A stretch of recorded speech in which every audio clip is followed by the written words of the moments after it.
Normal po ba na ganito kalaki ang wini-withdraw ng isang government agency? Is this normal? Nakakita ka na ba nito ng other government agencies na ganito kalaki ang withdrawal? Wala po. Unusual po ito.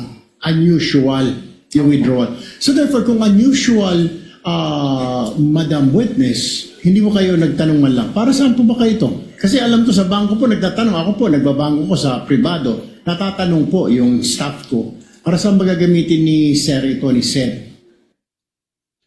Hindi na ba ninyo tinatanong?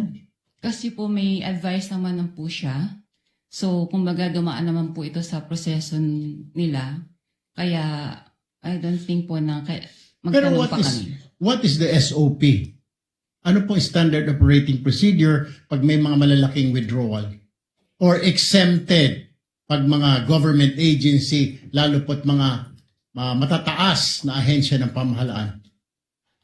Wala na pong exemption. Kaya lang po itong sa particular na transaction po ng OVP, bali meron naman po kasi silang pino-forward advice po sa branch. Okay.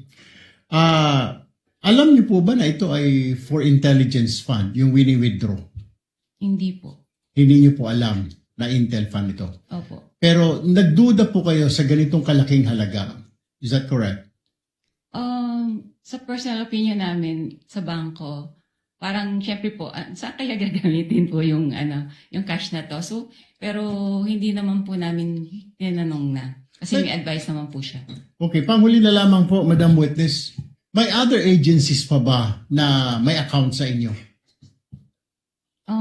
Marami naman po mga government agencies po sa Sa branch ninyo. Okay. Pero walang mga ganito kalalaking withdrawal.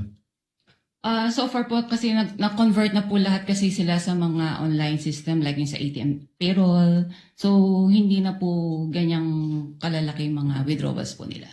Thank you, Madam Witness. Thank you, Presiding Officer. Thank you, Senator Judge Erwin Tulfo.